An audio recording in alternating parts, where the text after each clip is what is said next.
हाँ। मैं पिछले कई सप्ताह से एक बात को बार-बार दोहरा रहा हूँ और मैं उस पे बिल्कुल कायम हूँ। अब कुछ घंटों में एग्ज़िट पोल आने वाले हैं, वो जो भी कहें। ना मैं एग्ज़िट पोल बिल्कुल। में जाऊँगा, मैं भी आराम से टाँग टेबल पे रख के एग्ज़िट पोल को सुनूँगा। लेकिन वो बात मैं बार-बार दोहरा रहा हूँ और वो ये है 400 पार की बात, टोटल हवाई बातें थी। हुँ, 300 से 303 पर आना और 303 को पार करना बीजेपी के लिए नामुमकिन दिखाई देता है मुझे। हुँ, मेरे हिसाब से बीजेपी को 272 सीट जो मेजॉरिटी के लिए चाहिए, वो नहीं आ रही। बीजेपी 272 से काफ़ी नीचे रहेगी, ऐसा मेरा अनुमान है। काफ़ी नीचे में कितना? मैं हुँ, फिलहाल 250 का आंकड़ा देता हूँ, लेकिन इस आंकड़े में कोई जादुई चीज़ या कोई बहुत प्रिसिशन हो, ऐसा मेरा कोई दावा नहीं है। 200 इसलिए मैं 240 से 260 भी बोल देता हूँ एक रेंज देने के लिए। और ये बात हमेशा कहता हूँ कि अगर थोड़ा-सा भी बदलाव हुआ, बीजे जो अंडर करंट मुझे दिख रहा है कर्नाटका से लेके बिहार तक, हुँ, ये अंडर करंट मैं जितना नाप रहा हूँ, मेरे को लग रहा है 101.5 है, पर अगर 102 हो गया तो हुँ। बस इतने में बीजेपी 250 से उतर के 230 के नीचे पहुँच जा सकती योगेंद्र यादव जी हमारे साथ हैं। योगेंद्र यादव जी ने समय समय पर अपना आकलन देश के सामने रखा। तो ये 7वां चरण किधर जा रहा है और फाइनल डे पर फाइनल आकलन भी समझेंगे। योगेंद्र यादव जी, आपका बहुत बहुत स्वागत है। आपने है। सारे चरण देखे हैं, चुनाव निपट गया है, आज आखिरी चुनाव है। ये 7वां चरण किधर जा रहा है? ये 57 सीटें किसके खाते में जाने वाली हैं? कौन भारी पड़ रहा है इस चरण में? प्रज्ञा जी, शुरू में तो मैं कहना चाह रहा था कि मेरा काम एक तरह से खत्म हो गया। आज शाम 5 बजे अब एग्ज़िट पोल्स का मामला शुरू हो गया और मैं भी आपकी तरह बैठ के सिर्फ देखूँगा। क्योंकि इस सारे 7 चरण में बातचीत करने और टेलीविज़न पे बोलने, लिखने का मेरा एक ही उद्देश्य था। मैं कोई सेफोलॉजिस्ट हूँ नहीं, होना चाहता नहीं। मेरा उद्देश्य ये था कि चूँकि मुझे लग रहा था कि देश के सामने बिल्कुल झूठी तस्वीर चुनाव की रखी जा रही है और झूठी तस्वीर रखने के बहाने चुनाव को प्रभावित किया जा रहा है। हम्म। आएगा तो मोदी ही, अरे 400 पार और ये सब। उसकी सच्चाई रखने के लिए मुझे पुराने वो काम करने पड़े जो मैंने 12 साल पहले छोड़ दिए थे। तो मुझे खुशी है कि आज शाम को मुझे उससे फिर मुक्ति मिल जाए और मैं वो हम्म। काम करूँगा जो करना चाहता हूँ। आज का जो फ़ेज़ है इसमें 57 सीट है, बिल्कुल अंतिम फ़ेज़ है। जी। इसके बारे में एक ध्यान से देखने की चीज़ है प्रज्ञा जी। वो ये है कि मानो किसी ने प्रधानमंत्री की सुविधा के लिए इस फ़ेज़ को बनाया। अब वो हम्म। कौन था मैं तो नहीं जानता, लेकिन बिल्कुल इस तरह से सजाया गया था, बार-बार मुझे इलेक्शन के बारे में महसूस होता था कि देखिए कितना विचित्र संयोग है या कि ये संयोग नहीं है कि हम्म। बीजेपी जहाँ जिस चीज़ को जिस फ़ेज़ में चाहती थी, वो उसी फ़ेज़ के अंदर रखा गया। अभी आखिरी फ़ेज़ आप देखिए, आखिरी फ़ेज़ में प्रधानमंत्री की अपनी कॉन्स्टिट्यूएंसी, अब वो एग्ज़ैक्ट लॉजिक से नहीं आती। अगर आप पश्चिम से पूर्व की तरफ जाते हैं, तो बनारस पहले हो जाना चाहिए था। हम्म। हुँ, बनारस छठे फ़ेज़ में हो जाना चाहिए था, लेकिन उसको 7वें फ़ेज़ में रखा गया, क्योंकि प्रधानमंत्री थोड़ा अनडिवाइडेड अटेंशन दे सकें, ध्यान देने से पहले। अभी तो ध्यान पे चले गए हैं। ध्यान हम्म। से पहले उनका ध्यान इसी में था, तो वो ध्यान दे सकें। आप उड़ीसा को देखिए और बंगाल को देखिए। बंगाल का वो हिस्सा जहाँ बीजेपी को उम्मीद है, मेरे ख्याल में गलत उम्मीद है, लेकिन बीजेपी को उम्मीद है कि वहाँ से वो कुछ सीटें छीन सकती और जहाँ अगर प्रधानमंत्री आके ठीक से कैंपेन कर दें तो फ़र्क पड़ जाएगा। उस हम्म। सारे फ़ेज़ को बचा के इस राउंड के लिए रखा गया। इसी तरह से आप उड़ीसा को देखिए, उड़ीसा में अद्भुत चीज़ हुई। उड़ीसा में 4 फ़ेज़ में मतदान हुआ, ऐसा कभी नहीं हुआ। हम्म। उड़ीसा जैसे छोटे राज्य में जिसमें कोई सिक्योरिटी इश्यू है ही नहीं, उसमें 4 फ़ेज़ का मतदान करवाने की कोई तुक नहीं है, जबकि आप पूरे तमिलनाडु में 1 फ़ेज़ में करवाते हैं, गुजरात में 1 फ़ेज़ में करवाते हैं। उड़ीसा तो उससे छोटा है, उसमें क्यों 4 फ़ेज़ में हो रहा है? इसका एक ही उत्तर हो सकता है कि ये भारतीय जनता पार्टी के लिए बड़ा ज़रूरी और कन्वीनिएंट था कि 4 हम्म। हिस्सों में करवाया जाए उड़ीसा के अंदर। तो वो सब हुआ। लेकिन इसकी हकीकत ये है कि इतना सब अरेंज करने के बावजूद ये मतलब मामला चला नहीं, सिवाय उड़ीसा के। उड़ीसा में मुझे लगता है बीजेपी की कुछ ये दांव चल गया है, बाकी जगह चल नहीं पाया है। इस हम्म। 57 फेज़ में जो कॉन्स्टिट्यूएंसीज़ हैं, वो काफ़ी ऐसी हैं जहाँ ऑपोज़िशन के पास सीट थी, यानी कि जो ऑपोज़िशन की थी और बीजेपी जिनसे छीनना चाहती थी। चाहे टीएमसी की हो, चाहे वो बीजेडी की हो, उस तरह की सीटें थी। मेरा अभी भी मानना है कि यहाँ पे बीजेपी को कुल मिला के बंगाल में शायद एक सीट का फायदा हो सके। उड़ीसा में कुछ फायदा जरूर होगा, जैसा मैं बार बार कह रहा हूँ, लेकिन वो फायदा बिहार और उत्तर प्रदेश में जो नुकसान होंगे उससे बराबर हो जाएगा। आज याद रखें, आज पंजाब में पोल हो रहा है। पंजाब में पूरा चुनाव केवल आज एक दौर में हो रहा है पूरा। हिमाचल में आज पूरा चुनाव हो रहा है। चंडीगढ़ में चुनाव हो रहा है। तो पूरी वो बेल्ट जो है वहां पे आज चुनाव हो रहा है। कुल मिला के इस दौर में बीजेपी को छोटा सा नुकसान होने की गुंजाइश है। छोटा इसलिए क्योंकि बीजेपी के पास बहुत कुछ है नहीं, सिवाय उत्तर प्रदेश और बिहार के, जिसको हम अभी देखेंगे। उत्तर प्रदेश में 14 सीट है। ये 14 की 14 सीट ऐसी हैं जो कि बीजेपी के पास थी पिछली बार। और विधानसभा चुनाव में भी बीजेपी ने यहाँ पे काफी अच्छा परफॉर्मेंस किया। इनमें से सिर्फ 2 सीट ऐसी हैं जो कि विधानसभा में जहां सपा आगे निकल पाई थी। गाजीपुर है, शायद साथ में घोसी है, 2 सीट जहां बीजेपी थोड़ा बेहतर, सपा बेहतर परफॉर्म कर पाई।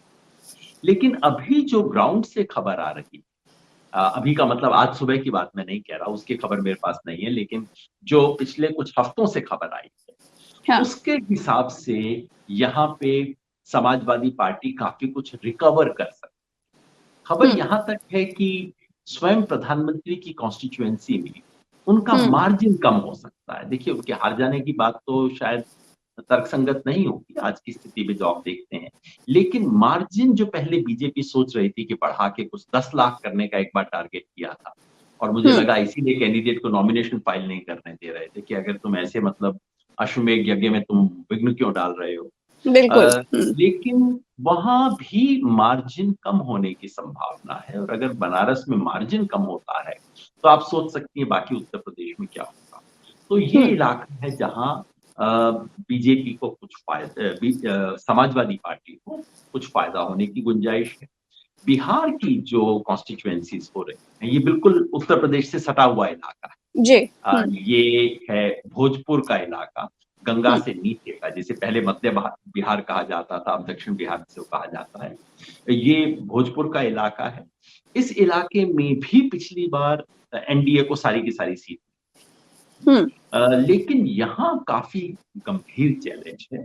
यहाँ पे विधानसभा चुनाव के हिसाब से अगर आप देखें तो कम से कम 2 सीट ऐसी हैं जो कि विपक्ष छीन सकता है। और अगर आप ग्राउंड की चीजें यहाँ अनुभव देखें, ग्राउंड के जो फीडबैक आ रहा है वो देखें, तो यहाँ ये फेज है जहां कम से कम आधी सीट विपक्ष छीन सकता है एनडीए से। यही वो समय है, यही वो एरिया है बिहार का जहां माले, मतलब जो जिसे लिबरेशन भी कहा जाता है, communist party of India, Marxist Leninist, जो कि राजद की एलआई, उसके 3 सीटें यहाँ पे आ रही हैं। इस तीसरे फेज में आ रही हैं। काराकाट है, नालंदा है और आर। और देखिए, उनके पास एक काडर, बाकी पार्टियों के पास कैडर नहीं होता। सीपीआई एमएल के पास एक विचार से बना हुआ कैडर, और आरजेडी वगैरह के पास एक बड़ा दायरा है, उनके पास एक सामाजिक गठबंधन। दोनों को जोड़ने से काफी मारक हो सकता है, काफी स्ट्रांग हो सकता है। तो बिहार के बारे में मेरा मानना है कि वहां कम से कम आधी सीट, जैसे मैंने कहा, विपक्ष मिल सकता है। 8 में से 4 और उत्तर प्रदेश में भी मैं कहूंगा 3-4 सीट जो है विपक्ष छीन सकता है। अब देखते हैं पंजाब को, जहां पहली बार चुनाव हो रहा है। पूरा का पूरा पंजाब ही एक दौर में हो रहा है। याद रखिए कि पंजाब में बीजेपी के पास ज्यादा सीटें हैं। बीजेपी के पास केवल 2 सीट पंजाब में हैं, होशियारपुर और गुरदासपुर। ये पंजाब का वो इलाका है जो ऊपर हिमाचल से जुड़ता है, जहां काफी हिंदू पॉपुलेशन है, हिंदू ग्रामीण पॉपुलेशन है। पंजाब में बहुत कम हिंदू ग्रामीण पॉपुलेशन है, केवल 2 बेल्ट हैं जहां ग्रामीण क्षेत्रों में हिंदू आपको दिखाई देते हैं, उनमें से एक। और जब अकाली दल और बीजेपी का गठबंधन होता था तो गठबंधन ये हुआ करता था कि अकाली दल ग्रामीण सिखों के वोट लाएगा और बीजेपी शहरी हिंदुओं का वोट जोड़ देगी, ये गठबंधन होता। अब वो गठबंधन टूट गया। आप जानते हैं किसान आंदोलन के बाद ये गठबंधन टूट गया। अब बीजेपी को होशियारपुर और गुरदासपुर जीतने के लिए जो ग्रामीण सिख वोट भी चाहिए, वो हम्म। उसको आने दें। इसलिए संभावना ये है कि बीजेपी की जो 2 सीट हैं, उनमें से भी वो एक हार जाए। अच्छा। लेकिन उधर बीजेपी ने इस बार कोशिश की है। पहली बार पंजाब में बीजेपी कोशिश कर रही है अपने आप को एक सिख पार्टी के रूप में पेश करने की। अमरिंदर सिंह सिर्फ कांग्रेस से हट के इधर चले गए हैं। उनकी पत्नी पटियाला से चुनाव लड़ रही हैं और कांग्रेस बीजेपी का प्रयास है कि अपने आप को एक सिख फेस के साथ प्रेजेंट करें और हम्म। बीजेपी कोशिश कर रही है कि 4 बड़े जो हम्म। शहरी इलाके हैं, अमृतसर, लुधियाना, पटियाला, जालंधर, वहां पे कोशिश कर रही है। अभी तक सफल होने की संभावना नहीं है। उनके सबसे स्ट्रांग उम्मीदवार पटियाला से हैं, परनीत कौर जो हम्म। कि अमरिंदर सिंह की पत्नी है। अम, मेरी सूचना के हिसाब से तो वो तीसरे नंबर पे चल रही अच्छा। है। क्योंकि ग्रामीण इलाकों में घुसने नहीं, मतलब किसान उनको जैसे ही वो घुसती है, किसान सवाल पूछना शुरू कर देते हैं। बीजेपी के सब कैंडिडेट्स की पंजाब में यही हालत है, तो वहां नहीं है। पंजाब में अगर कोई बैटल है तो वो सीधे सीधे कांग्रेस और आम आदमी पार्टी के बीच में। आम आदमी पार्टी सत्ता में है और अगर आप उसके हिसाब से गिनती करें तो आम आदमी पार्टी को 13 में से 11 सीट मिल जानी चाहिए, अगर जी। आप विधानसभा चुनाव के हिसाब से देखें। लेकिन उसके बाद से स्थिति बहुत पलट चुकी है। आम आदमी हम्म। पार्टी के खिलाफ एक एंटी इनकम्बेंसी है। पिछली बार कांग्रेस को 8 सीट आई थी पंजाब में। ये वो राज्य है हम्म। जहां कांग्रेस को बहुत बड़ी सफलता मिली थी और कांग्रेस अब डिफेंसिव पे है अपनी सीटें बचाने के लिए। हाँ। कांग्रेस काफी कोशिश वहां कर रही है। अ, जानकारों का मानना है कि आम आदमी पार्टी और कांग्रेस की इस रस्साकशी में इस वक्त कांग्रेस का पलड़ा भारी और भारी अच्छा। होने की वजह ये है कि आम आदमी पार्टी के खिलाफ एंटी इनकम्बेंसी है। काफी प्रोमिसेस करके आए थे, वो कर नहीं पाए हैं। लोगों में असमंजस है, बेचैनी है और कांग्रेस वहां एक तरह का बड़ा कोalition बना सकती है। कांग्रेस वो पार्टी है जिसको हिंदू का वोट भी मिल जाएगा, दलित हिंदू, दलित सिख का वोट भी मिल जाएगा, जिसको सिख पेजेंट्री किसान का वोट भी मिल जाएगा, शहरी वोट भी मिल जाएगा। इसलिए इस बड़े बेस के साथ कांग्रेस थोड़ी बेहतर स्थिति में है। मेरा अपना अनुमान है कि ये जो राज्य की 1 या 2 सीट बाहर जाएंगी, एक शायद हम्म। बीजेपी को मिल सकती है, एक या हम्म। तो अकाली दल को या एक उग्रवादी विचार वाले उम्मीदवार इंडिपेंडेंट की तरह खडूर साहब से लड़ रहे हैं, शायद उनको मिल हम्म। सकती है। इन 1-2 सीटों को छोड़ के बाकी सीटें दोनों बंट जाएंगी आम आदमी पार्टी और कांग्रेस के बीच में। और शायद कांग्रेस में। कांग्रेस का पलड़ा भारी हो सकता है या दोनों बराबर। हम्म। पंजाब की स्थिति है, आज हिमाचल प्रदेश में चुनाव हो रहा है। हिमाचल हम्म। प्रदेश की 4 सीटें 4 सीटें। बीजेपी ने पिछली बार 4 जीती थी। सिर्फ जीती नहीं थी, इतने विशाल मार्जिन से जीती थी कि आप लगभग सोच लीजिए कि कोई उसके बाद गुंजाइश ही नहीं बचती। लेकिन विधानसभा चुनाव में पासा पलट गया। विधानसभा चुनाव में कांग्रेस 3 सीटों पर आगे है। हाँ। तो अ, अभी अभी क्या देख रहे हैं? संघर्ष है। बीजेपी को एक स्वाभाविक एडवांटेज है ऐसे हम्म। प्रदेश में रहा है लोकसभा चुनाव में। लेकिन 2 स्थानीय मुद्दे हैं जो बीजेपी के खिलाफ जाते हैं। पहले तो खैर वहां सरकार है और याद रखिए कांग्रेस की सरकार एकदम वहां धागे से लटकी हुई। वजह हम्म। ये है कि कांग्रेस के 6 एमएलए रिजाइन कर चुके हैं।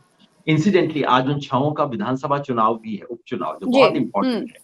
ये विधानसभा उपचुनाव एक मायने में तय करेगा कि वहां पे हम्म। कांग्रेस की सरकार बच पाती है कि नहीं बच पाती।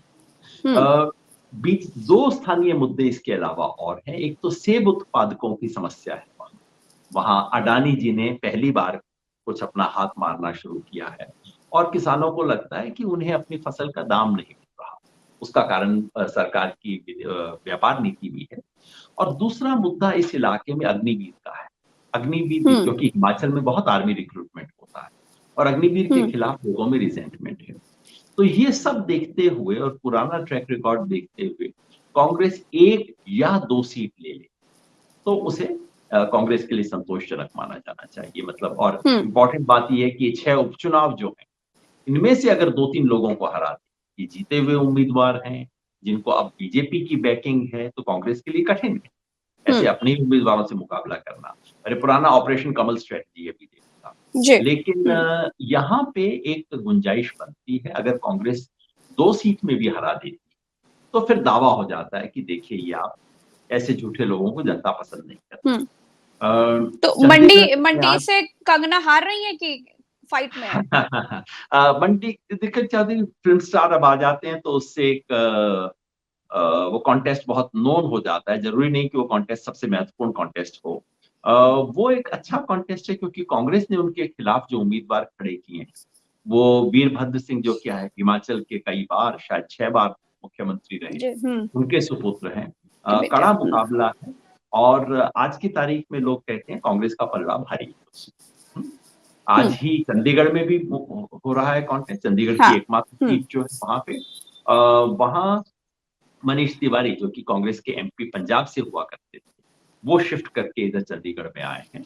और वहां आम आदमी पार्टी, मजे की बात यह है कि आम आदमी पार्टी पंजाब में कांग्रेस के खिलाफ चुनाव लड़ रही है, लेकिन चंडीगढ़ में आम आदमी पार्टी और कांग्रेस मिलकर चुनाव कांग्रेस। लड़ रहे हैं। और खबर ये है कि दोनों सचमुच मिलकर चुनाव लड़ रहे हैं चंडीगढ़ में। चंडीगढ़ में क्योंकि वो इतना बड़ा फ्रॉड हुआ था, आपको ध्यान होगा मेयर के चुनाव में जो कुछ चंडीगढ़ में हुआ था, उसके चलते एक रिजेंटमेंट है और उसके चलते कांग्रेस और आम आदमी पार्टी नजदीक भी एक दूसरे के आए, तो वो नजदीकी जारी है। और अभी की तारीख में मनीष तिवारी कांग्रेस के उम्मीदवार का पलड़ा भारी दिख रहा है।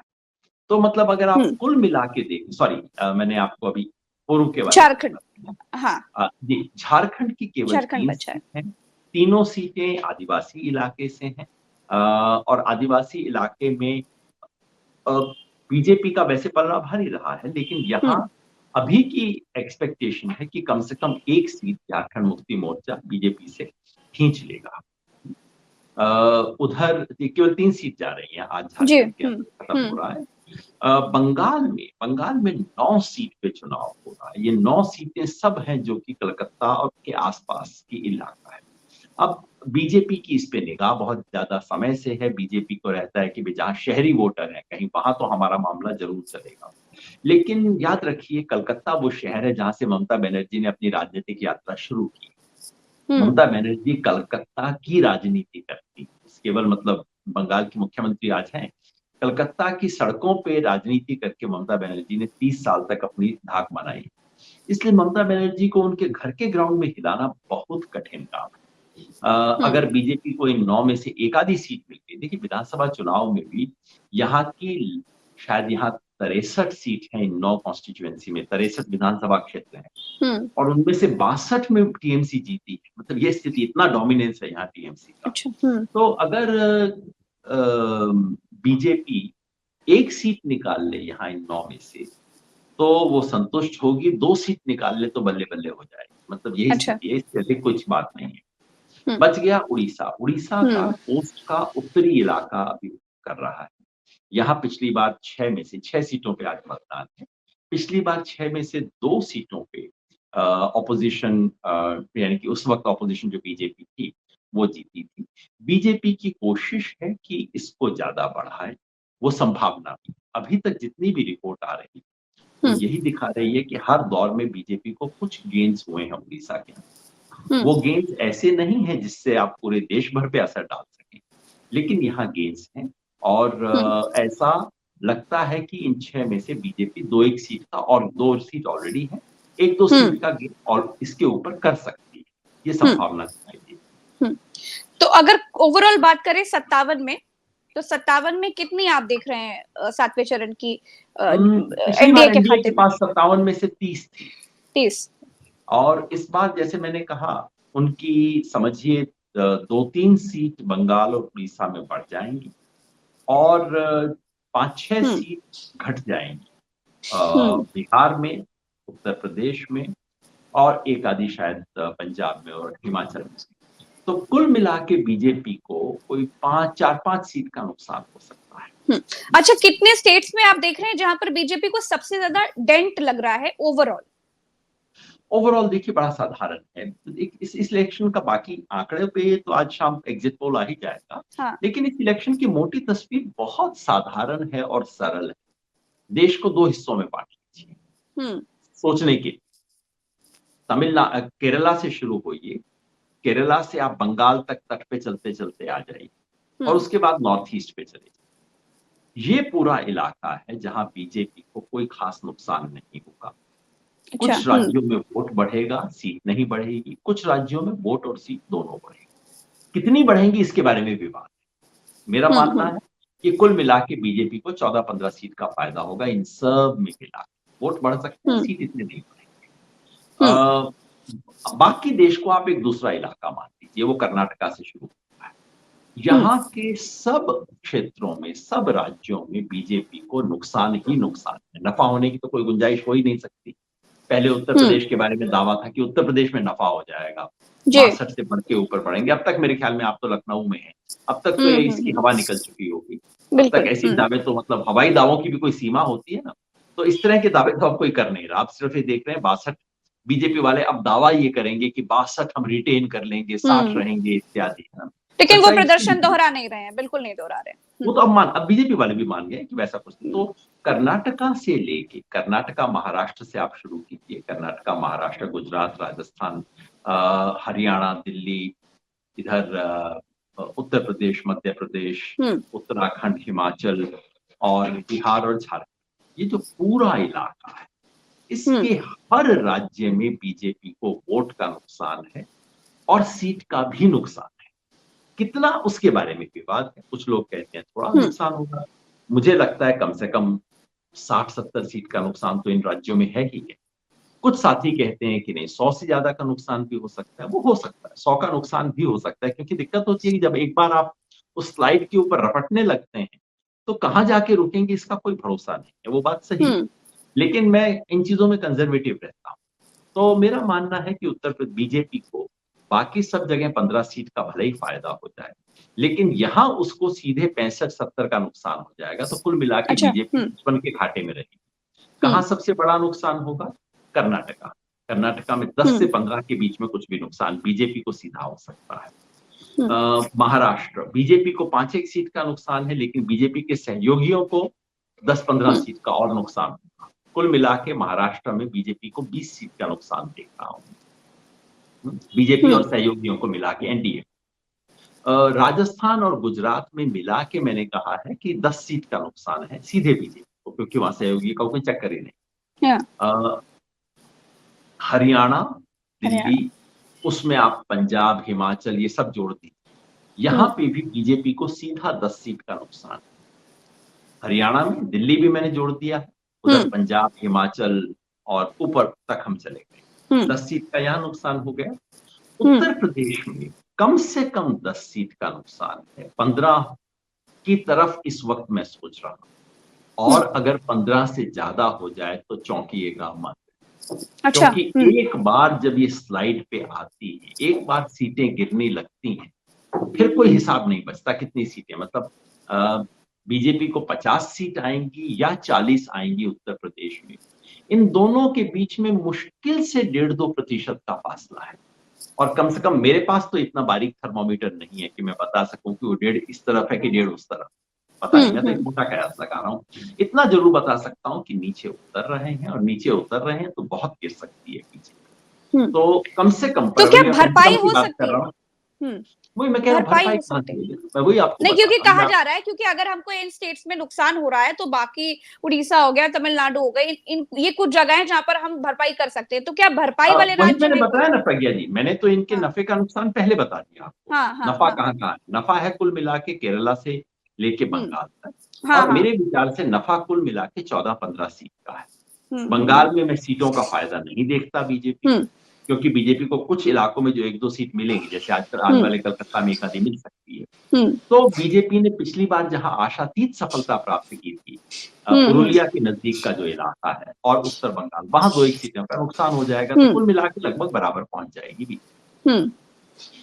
फायदा उन्हें है, कोई 4-5 सीट का फायदा उड़ीसा में, 3-4 सीट का फायदा तेलंगाना में, 2-3 सीट का फायदा आंध्र प्रदेश में, और 1-2 सीट का फायदा तमिलनाडु और केरला। तो ये तो भरपाई बिल्कुल नहीं कर पाएगा। 14-15, देखिए यही तो मैं मोटा हिसाब बता रहा हूँ, इसलिए मैं समझ नहीं पा रहा हूँ कि या तो कोई मुझे बताए कि इन राज्यों में 15 नहीं 50 का फायदा हो जाएगा, तो हो नहीं सकता। ज्यादा से ज्यादा दावे वो करेंगे कि 15 नहीं, हमें 20-22 का फायदा हो। चलिए आप एक क्षण के लिए मान लीजिए कि 20-22 सीट का फायदा उन्हें हो गया, लेकिन इधर जो 60-70 का नुकसान सीधे हो रहा है, उसका क्या होगा? तो ये छोटा नहीं है, वही मैं बार बार कह रहा हूँ, बहुत बड़ा नुकसान, बहुत बड़ा नुकसान है। 60-70 के नुकसान का। तो मतलब या फिर बीजेपी वालों को ये दावा करना पड़ेगा कि नहीं, बिहार में 39 में से लगभग 39 ही बच जाएंगी, राजस्थान की 25 में से लगभग 25 बच जाएंगी, कर्नाटका में 25-26 थी उनके पास तो 26 बच जाएंगी। ये सब कल्पना की बातें हैं, ये सब तो जमीन पे है नहीं ये सारी बात। तो इसलिए मेरा अनुमान है कि बीजेपी को नफा और नुकसान दोनों का हिसाब करने के बाद नेट जब देखते हैं तो नेट उनको 50-55 सीट का कम से कम नुकसान है। ज्यादा भी हो सकता है, लेकिन अभी मैं कम से कम की बात कर रहा हूँ। अच्छा, आप तो इस चुनाव में खूब घूमे हैं योगेंद्र जी, तो अभी आप क्या देख रहे हैं? ये चुनाव आप पहले तो मुझे बताइएगा, बाकी चुनावों से इस चुनाव को अलग देख रहे हैं कि नहीं देख रहे हैं, और अगर आप अलग देख रहे हैं तो क्यों देख रहे हैं? अलग मैं तो शुरू में इसलिए देख रहा था कि मुझे लग रहा था इस चुनाव में तो संविधान दांव पे है। बाकी सब चुनाव में तो कौन बनेगा प्रधानमंत्री, यहाँ है कि कैसे बचेगा संविधान का चुनाव था ये बिल्कुल। तो।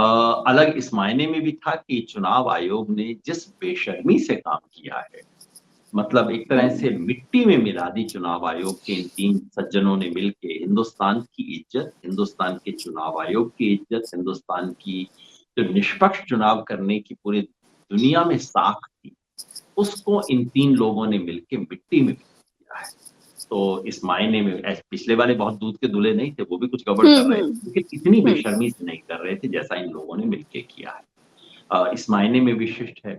विशिष्ट इस मायने में है कि प्रधानमंत्री वैसे हर चुनाव में नया कीर्तिमान बनाते हैं और घटिया बात करने की, लेकिन इस बार तो उन्होंने वाकई अपने सारे कीर्तिमान तोड़े। बहुत ही जिस स्तर पे बाकी, अब मुझे लग रहा था कि मामला टोंटी से नीचे कहाँ तक जाएगा, तो वैसा उन्होंने किया, ये अद्भुत है। लेकिन मेरे लिए सबसे बड़ी बात अद्भुत ये थी कि ये चुनाव बीच रास्ते में पलट गया। और पलटने का काम पार्टियों ने नहीं किया, पब्लिक ने किया। ये मेरे लिए इस चुनाव इसको की मैं थोड़ा सबसे समझूंगी। ये बात आपने हर बार कही है कि ये चुनाव बीच रास्ते में पलट गया, तो ये चुनाव कैसे पलटा? ये आपको इतिहासकार बताएंगे, मैं तो सिर्फ इतना कह सकता हूं कि चुनाव किस शुरू तरफ होने से पलटा? पहले लग रहा था कि ये देखिए बिल्कुल क्लियर है, और 400 पार तो खैर कोई गंभीर व्यक्ति विश्वास नहीं कर सकता था, लेकिन ये हाँ, था कि मैं तो 300 से एक अधिक तो नैरेटिव सीटें सेट मिलने करने की वाले कोशिश हैं। की जा रही थी। नैरेटिव सेट था, विपक्ष ढीला था, और उन पे हमले और हो रहे थे, कभी ईडी कभी आईटी, सब कुछ कर आके, और ऐसा लग रहा था कि ये तो एक तरफा चुनाव की तरफ ले जा रहे हैं। हाँ, हाँ। लेकिन पहले फेज से 8-10 दिन पहले मुझे महसूस होना शुरू किया कि ये तो कुछ मामला अलग है। अप्रैल के पहले हफ्ते में मैं घूम रहा था, उत्तर प्रदेश से ही शुरुआत की थी घूमने की, और मुझे लगा यार ये कहानी तो नहीं है जो कि मुझे टीवी पे बताई जा रही है, जो मुझे अखबारों में दिखाई जा रही है। ये तो जनता अलग सोच रही है। तो जनता इंतजार कर रही थी कोई आके उनसे बात करे, उनका वोट मांगे, और जनता तैयार थी। इस लिहाज से मुझे लगता है, क्योंकि ऑपोजिशन पार्टियां तो सब तरफ से घिरी हुई थी, घिरी हुई थी। अब कांग्रेस की चिंता ये कि भाई हमारा अकाउंट बंद हो गया, अब क्या करें। उधर कहते थे उनके चाय पीने का पैसा नहीं है। जी जी जी, मतलब ये स्थिति इनकी तो आ रही थी ना। तो ऐसे में वो उसको अटेंड करें या कि चुनाव लड़ें। उनकी स्थिति इस लिहाज से खराब थी। ऑपोजिशन उस लिहाज से उतना कोहेसिव भी नहीं हो पा रहा था, उतना एक दूसरे के साथ एक जॉइंट फ्रंट पेश नहीं कर पा रहा था। लेकिन पब्लिक ने अपना एक जॉइंट फ्रंट बना लिया। पब्लिक ने कहा कि नहीं, हमें ये चीज एक हद से ज्यादा पसंद नहीं है। तो मैं समझता हूँ एक तरह से पब्लिक कुछ दिनों से मन बना के बैठी थी और चुनाव का इंतजार था, ऐसा मुझे महसूस हुआ। और तो पब्लिक के आने से चुनाव पलटा बीजेपी के खिलाफ, और हर फेज में बीजेपी के लिए मुश्किल होती गई। आप तो उत्तर प्रदेश से हैं, आप देख रहे होंगे, हर फेज के बाद ये खबर थी कि नहीं, मामला और टाइट होता जा रहा है, दिक्कत बीजेपी की और बढ़ रही। जिन कॉन्स्टिट्यूएंसी में उन्हें लगता था कि कुछ करने की जरूरत नहीं है, वहां पे उन्हें दौड़ भाग करनी पड़ रही है, क्योंकि स्थिति उनके लिए टाइट होती जा रही है। ये मेरे लिए इस चुनाव का सबसे अद्भुत है। अच्छा, आपने इस चुनाव में क्या ये प्रधानमंत्री द्वारा बोले गए झूठ का कोई असर देखा ग्राउंड पर? ज्यादा नहीं। मुसलमानों में पहले से ही ये सेंस है कि इन्होंने तो हमारे खिलाफ कैंपेन चलाना ही चलाना है, कौन सी नई बात कर दीजिए, अच्छा आप कोई नई बात बताओ, ये तो रोज का धंधा है इनका ऐसा करने क्योंकि का। पहले प्रधानमंत्री जब कोई बात कहते थे तो उसका असर दिखता था, जी, लगता था कि कुछ मोदी भी ने कुछ चुनाव कहा है का तो ग्राउंड पर जी, कुछ जी। लोग भी बोलने इस लगते थे। बार इस बार क्या? इस बार बीजेपी के समर्थक देखिए, एक तो वो थे जो कि बिल्कुल घोर मुस्लिम विरोधी, जो कि रोज सुबह मुसलमानों के खिलाफ ऊटपटांग बातें करते हैं। उन लोगों को ज़रूर मज़ा आया होगा प्रधानमंत्री की बातों से, ज़रूर हो सकता है उनका थोड़ा एड्रेनल पंप हो गया होगा। लेकिन एक साधारण वोटर जो मोदी जी को ये सोच के वोट डालता है कि नहीं आदमी 18 घंटे काम करता है, देखिए देश की बात तो सोचता है, उसे ये चीज़ अच्छी नहीं, उसे हम्म। अच्छी नहीं लगी। और मैंने पूछा बहुत लोगों से, या तो उन्हें पता नहीं था या उन्होंने कहा कि देखिए तो गलत बोला है, और अगर हम्म। डिफेंस भी की तो कहा देखिए जी चुनाव में ऐसी बातें बोलनी पड़ जाती हैं, ठीक तो नहीं है। लेकिन अब उन्हें भी तो चुनाव जीतना है ना, तो चुनाव जीतने के लिए ऐसी बातें उनको बोलनी पड़ जाती हैं। मतलब हम्म। खुद बीजेपी का, मोदी जी का समर्थक भी इन बातों के प्रति उत्साहित नहीं हो पाता। तो मुझे नहीं लगता ये सारी जो बातें, इनसे फ़र्क सिर्फ यही हुआ कि टीवी चैनलों को रोज प्रचार करने का नित नई सामग्री मिलती है। तो ये तो ज़रूर है, टीवी चैनलों का काफ़ी भला हुआ और उनको काफ़ी कंटेंट मिला, हर बार कोई मसालेदार चीज़ मिली बनाने, पकाने, खिलाने के लिए। अच्छा, कंटेंट से लेकिन सर एक बात और याद आई क्या, हुँ, मोदी जी जो हर चुनाव के बाद में आखिर में साधना करने चले जाते हैं, तपस्या करने जाते हैं, ये भी कोई चुनाव प्रचार का तरीका है या फिर ये क्या जनता के पैसे से घूमने फिरने जाते हैं?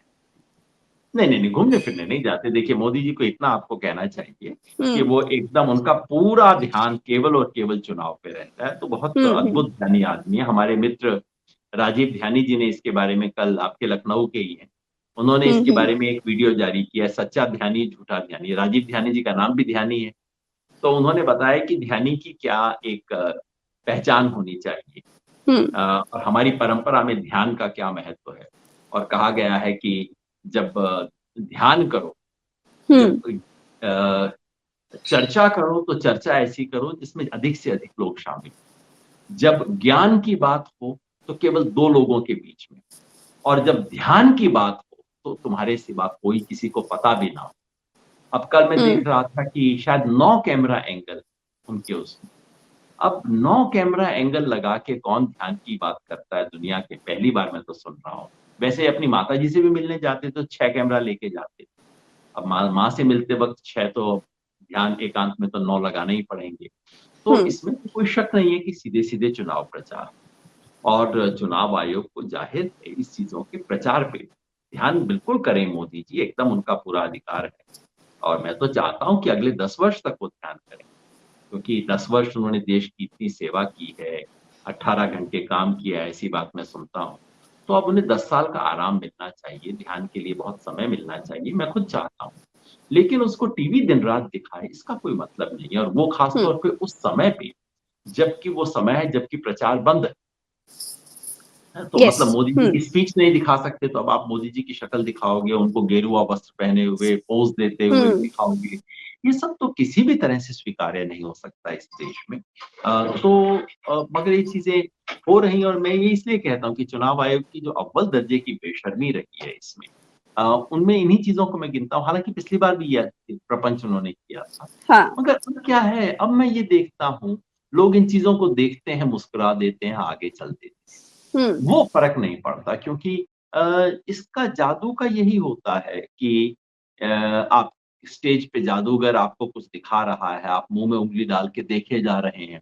फिर हम्म। अचानक आपको दिख जाता है कि वो ताश का पत्ता तो उसने अपनी स्लीव से निकाला था, बाजू के हम्म। अंदर था, वो तो कहीं हवा से नहीं निकाला। उसके बाद जादूगर की हर बात पे आपको हँसी आने लग जाती है। हम्म। कुछ लोगों हम्म। के लिए मोदी जी के बारे में ये हो गया। मैं नहीं कहूँगा इस देश की सारी जनता के मन में हो गया है, लेकिन कुछ लोगों के मन में अब ये बात आनी शुरू हो गई, और वो जो जादू है, क्रेडिबिलिटी वो अब नहीं चलता। क्रेडिबिलिटी गिरी है। क्रेडिबिलिटी गिरी जी, है मोदी जी की। मामला क्रेडिबिलिटी का है। अच्छा सर, आखिरी सवाल, मैं ये जानना चाहूंगी कि आपका आज आखिरी चरण में फाइनल आंकड़ा क्या है, फाइनल आकलन क्या है? मैं जानती हूँ कई बार बता चुके हैं, लेकिन देश सुनना चाहता है। आप 543 में से ही मोटा मोटा बता दें। देश सुनना चाहता है, ऐसी गलतफ़हमी मैं नहीं पालता, बड़े अपने पाँव ज़मीन पे रखता हूँ और आराम से रहता हूँ। लेकिन बिल्कुल सुनना क्योंकि चाहता है, बिल्कुल आप पूरा सुनना देश चाहती सुनना हैं तो मैं चाहता है। आपको दोबारा बता देता हूँ। वो ये देखिए, मैंने 4-5 दिन पहले एक वीडियो भी रिलीज किया था जिसमें मैंने कहा था, मोटी बात मैं फिर कह देता हूँ। हाँ। मैं पिछले कई सप्ताह से एक बात को बार-बार दोहरा रहा हूँ और मैं उस पे बिल्कुल कायम हूँ। अब कुछ घंटों में एग्ज़िट पोल आने वाले हैं, वो जो भी कहें, ना मैं एग्ज़िट पोल बिल्कुल। में जाऊँगा, मैं भी आराम से टाँग टेबल पे रख के एग्ज़िट पोल को सुनूँगा। लेकिन वो बात मैं बार-बार दोहरा रहा हूँ और वो ये है, 400 पार की बात टोटल हवाई बातें थी। हम्म 300 से 303 पर आना और 303 को पार करना बीजेपी के लिए नामुमकिन दिखाई देता है मुझे। हम्म मेरे हिसाब से बीजेपी को 272 सीट जो मेजॉरिटी के लिए चाहिए, वो नहीं आ रही। बीजेपी 272 से काफ़ी नीचे रहेगी, ऐसा मेरा अनुमान है। काफ़ी नीचे में कितना?